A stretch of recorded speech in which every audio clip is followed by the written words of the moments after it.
Hello and welcome to Sovereign RPG. I'm Sovereign. We're back in Myth of Empires today. We're going to talk about the update. I'm sorry I didn't do a guide today. We've been fighting constantly over and over again on our server, and I was unable to actually get the guide that I wanted to come out today. I'm hoping over the weekend that I'm going to have some respite from having rucks every 5.5 minutes. We have the Chinese Zerg that's just started sending their forward scouts over with one of their guilds of 100 people, and it's getting a bit tasty on our server. So we got a lot of stuff going on. Hoping that I can get these guides out because of the fact that the private servers actually dropped and we were unable to do anything like that. It kind of took away the content creator part of being able to do it on that server. So I'm going to have to still be doing it on the official servers for now, just so I know it's always going to have uptime. So today we're going to be going over the actual patch notes. I'll tell you what's important on here, what isn't really important, what's fluff, etc. We're just going to go through each of the things. Please let me know down below if you would like to see more of these patch note updates so you can sort of get an idea of what's going on. I do enjoy going over the patch notes and actually giving my opinion on them, so for me it's okay if I continue doing it, but it's if you guys enjoy it or not, please let me know. So let's go over what they've going to be changing and adding to the game. Now they've added the new items, War Elephant Armor and War Rhino Armor. That looks amazing, and I'm hoping I'm going to be able to jump in straight away, and I will do the video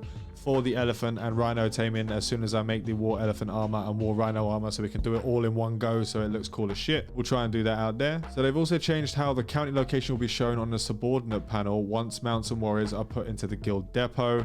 They've added notes for the Crown New Lord panel. So hopefully that's a bit more information on how you vote out the guy that's at the top so you can put a new guy in there. I still think that's a really cool mechanic. They fixed the situation where crafting 2 steel arrows will be counted as 1 during the quest. A bit of quality of life fixing there. Fix the client crash caused by dismantling metal roof. That's massive change. Thank you for actually getting rid of that bug. That bug was annoying as hell. They increased the durability of one-handed weapons by 33% and two-handed weapons by 15%. This is absolutely massive. Now, I'm a one-handed player. I don't play with polearm. I don't play with two-handed. But having that extra 33% extra durability, considering you only get 40% when leveling the actual one-handed itself. So they're just going to stick another bit on top of that. And hopefully now I won't go through 17 one-handers just clearing out one camp, which can be an absolute bloody nightmare. Even with the higher tiered stuff and even with the actual buffs that you put on the weapons and stuff, we're getting killed very quickly. I mean, I'm 750 in one hand and I'm going through them like candy, just so many. It was actually ridiculously annoying, and it was one of the only things that was sort of I really didn't like about the game was how quickly you go through weapons, how quickly you go through all the different things. Now armor's okay because the armor lasts pretty decent amount of time even when you're getting a royal beatdown, but the weapons, you just go through them so damn quickly. So I'm glad that they made that change. It was definitely something that needed to be done. They fixed the situation where the effective time of the ice container and cart mounted ice container they're displayed abnormally. It was showing like 999 days that the ice was going to survive in there, which wasn't the case. They've optimized some scenes where the terrain displays abnormally on the world map. Just, I guess I mean, that doesn't really matter all that much. They've reduced the required materials for crafting kerosene rack and kerosene jar. This is another big change because they were very bloody expensive. And now we'll probably, hopefully, be able to use them more optimally and get them out there and get those kerosene jars out into the battlefield because it's really fun to jump through them. They've adjusted a movement penalty for characters using light armor suit scroll. I don't know if that's going to be up or down. It doesn't really say on there what it's actually going to be. They fixed the situation where the player cannot unlock guild tech when riding a horse.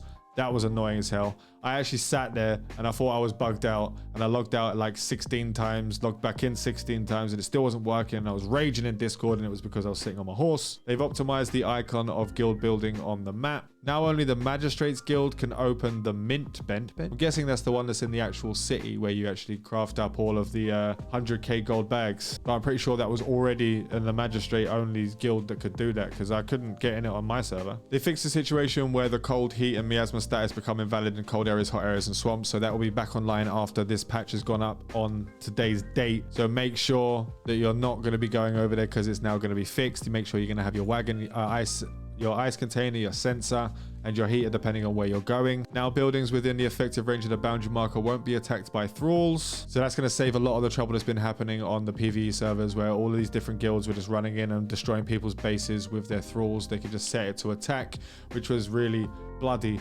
annoying. They fixed the situation where the durability of boundary marker is abnormal, so it just shows less than it actually is, even though it's fully repaired. That's going to be fixed. Now each fair panel page will throw 30 columns instead of 10, so I don't have to keep going over the pages and going back a page if I see something better on the other side. That's going to be quite nice. Just a little bit of a quality of life one there. They fixed the situation where players cannot put items on some fields. I'm not sure what that actually means on that one, so if you do know what that means, let me know down below. They fixed the situation where the performance of some crops is abnormal due to the buff added by the player's talents. Again, not sure what that's supposed to mean, whether it's less or more. I only do planting when I have to do it, so it's not something that I'm always doing. They've optimized the situation where warriors recovering from torpor state can't stand normally when the FPS falls too low. That seems like it's going to be important. They fixed the situation where the players issuing wages to the warriors in the warrior camp will cause the abnormal display of warriors loyalty. Now I don't know if it's showing it as too low or too high, because mine are always at 100 loyalty, so I'm not sure. Maybe that's the reason why they're always at 100 loyalty, because that was the bug. Now you won't get copper coins by completing the side quest Retrieve the Lost. That's sad. That was a nice way of making copper coin. They optimized the alighting point of cart and wagon in case where the vehicle is stuck in the walls. They've adjusted the cooldown of common building repair to 60 seconds. Defensive wall repair is 180 seconds. They fixed the situation where the building's durability was restored too soon during repair. It was actually repairing really fast, so when people were actually knocking stuff down and there was a little bit of respite, you could put the repair on. It was repairing it really quickly.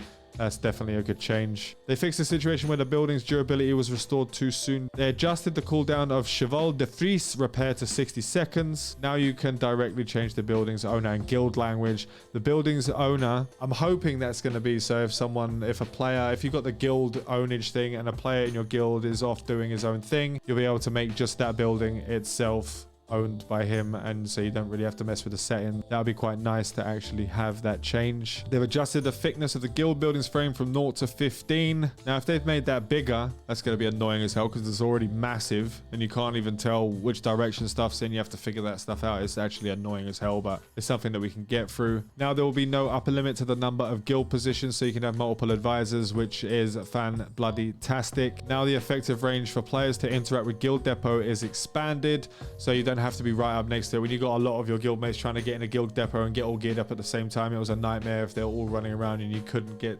into the range of the actual guild depot, so that would be quite nice. They fixed the situation where the warriors assigned to the stable can't finish their job. I wonder what job they're talking about. Maybe that's the bug where you couldn't train the horses for a little while. It's always saying that it doesn't have enough food. Maybe that's what they're talking about. So now the upper limit of the number of common planters can be built by increasing it to 10, and exclusive partners are increased to 5. This is actually really good for those that don't have a farm on servers, because I mean, you can put the player planters up, but they're not really that great. Common planters and the exclusive planters are actually pretty decent, and you can put enough crops down to actually get a guild going without actually having a farm. They fixed the situation where the horse talent stability is invalid. I haven't even seen that ability yet. There's so many bloody abilities for both the NPCs and the horses that it's hard to keep track of them all. They fixed the situation where assigning warriors to the animal farm to feed animals will cause animals' moods to swing. That was really bad, because when their mood gets really low, their death rate goes really high and you start losing all your animals, so hopefully that fixes that. They've adjusted the weight of the small trap to 2 and the weight of the fox and rabbit to 5. They fixed the situation where the maneuverability of horse in the fair is displayed abnormally.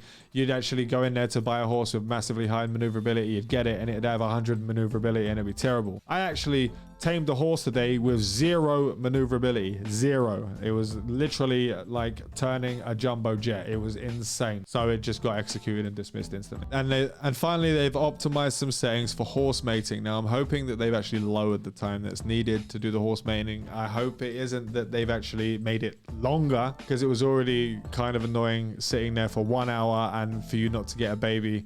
Yes, I know. I've played games like Ark where I've sat there mating for 10 hours if I had to, and then the baby takes 2 days to grow up. Yes, I have been involved in that. I know it's a lot shorter than that, but I don't want to have to sit there keep checking on a horse especially on a PvP server when you got the horses out, you're mating them with one of your guild mates' horses. Now, if you don't know how to do the guild horse mating, I do have a video for that on the channel, so make sure to check that out so you can actually mate your horse with another guildie without having to transfer the horse itself. But I am hoping they've lowered that time just a little bit and actually raised the amount of RNG it takes to have the baby, because I've gone 3 days before without a single baby and I've mated the horse until it's got no life force left and not got a single baby out of it. So Hopefully that's what they fixed there. Now they have two little private server changes. They fixed the situation where the adjustment of Life Force multiplayer does not affect the second generation of horses. Just a little change for the private servers there. Fix the situation where the guild members have no limit. So if anyone's running their own server, then there's actually some good changes there for you, especially if you're running the actual like 5-man guild servers. That'd be quite. And that's basically the whole list for today. I tried to go through it as quickly as possible so it's not a 20-minute video, because I do like to go off on little tangents when I want to talk about certain things. Hopefully you find these kind of videos useful when we're going through each of the changes and what they actually are and what they do. There will be some times where I don't know what a change is because of the wording of the sentence, so I can't really tell you exactly what it is, but I do enjoy going through these things. So please let me know down in the comments if you'd like to see more of these when they do come out. Make sure to like and sub if you haven't already for Myth of Empires content. Fly safe and avoid local chat scams.